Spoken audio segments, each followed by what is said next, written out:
Hey, it's me. I know you haven't heard from me in a while, but lately I have been pushing for my husband to practice thankfulness daily, and I've been sharing with him about the things I'm learning about giving to others out of our own brokenness. And so he, of course, asked me today, what are you doing for fun for yourself? And it's a question that I used to get asked a lot because I'm a bit of an overthinker and a worry sometimes a lot. And I like to be a warrior more than a worrier. And I haven't been writing a lot, and I have not been reading because we moved to Alabama, and I haven't found my creative community here. So Poetry in Pajamas was supposed to be about living with autoimmune diseases, thyroid, chronic fatigue, that kind of thing. And so I am still basically in the clothes I slept in. Pretty sure I haven't had a shower or maybe even changed my underwear. You never know, really. But the thing that has changed since the last time, I have braces now, and I have a baby. And so he's pretty perfect and not here right now, so I'm able to read you a little bit without having some backup reading in the background. So I wanted to read a poem that I'd like to read, and then I wanted to read something new.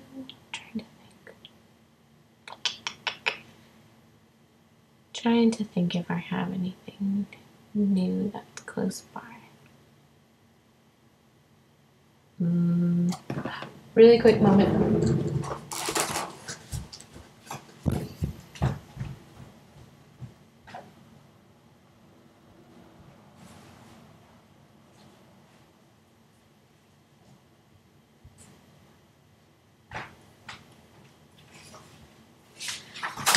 There's a good chance that was kind of boring for you, but I was hoping I might trip or fall down or something. That always makes me giggle.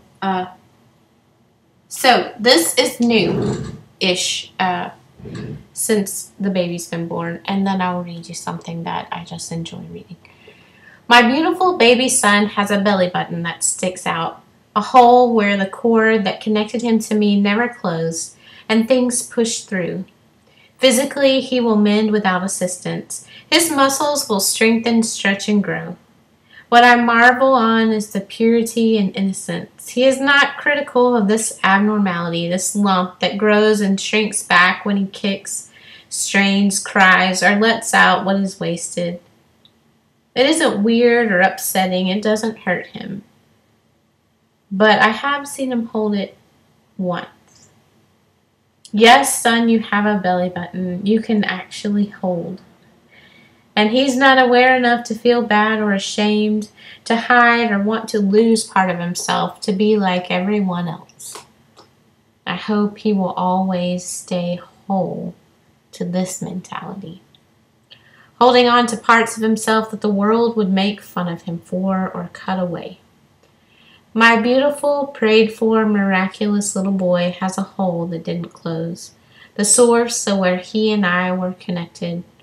There is something so beautiful in that sentence, such meaning in that marker that speaks through what could only be seen as imperfection.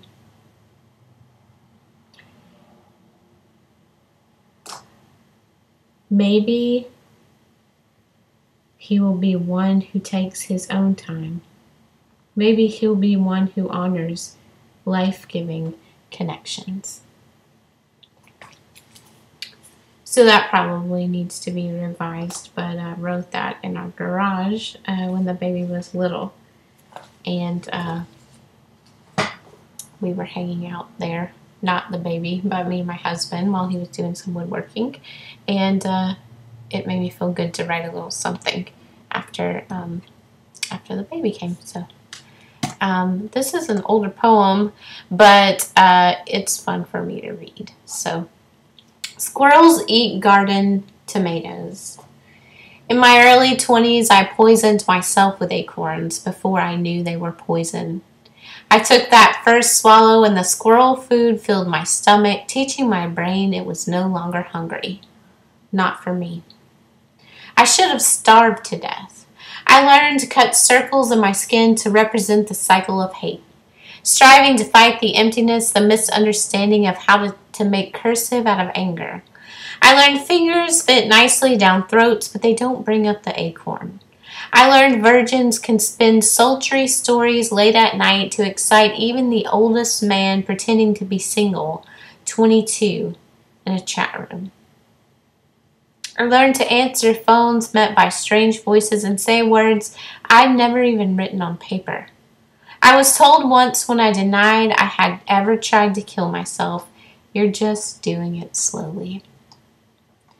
I gave up on God once, for a few hours, and Jesus showed up in the coffee house at Books A Million, looked intently into my eyes, and told me everything that I had been going through. Bit by a snake, I would be healed. You see, people watched me unfold like a note from a high school friend, only to reveal a letter that should have read death. Only to see that some people get miracles breathed into their noses by the one that scolded them in children's church. 1987. I've had miracles written over my scars. Angels pull fingers from my mouth. Redemption pour like fondue fountain of blood to splatter me with the life I was desperately grabbing for. I can't change every ending. 13 years later, I still get overwhelmed and beat my knuckles on the black table when I am too full of pain to forget I am not who I used to be. He remembers. More quickly, I hear his voice whispering to me of where my strength comes from. While I fear and grow, I don't swallow anymore. I know acorns are poison. I know they are to be planted in the ground, not a belly, to grow a tree, to house a bird that teeters high above and soars from rest to rest. When I fall in love with a character, a song, myself, I can see a different ending. Once I looked into the mirror and saw what I thought was permanent curve, change, be rewritten. Every day I see a story lift, the end, no longer on the last page. So there you go. That's a new edition of Poetry in Pajamas. And I didn't make myself look pretty, and I didn't try to make up for the fact that my eyes are sleepy and heavy, and I wanted to write today, but I'm struggling with that because of my energy level. And so there are many things that I can't do, like to be out changing the world with great passion. But what I can do is I can share my words from a chair without having to take a shower or change out of my pajamas, and that's still important. So I hope you do something important in your pajamas today. Much love.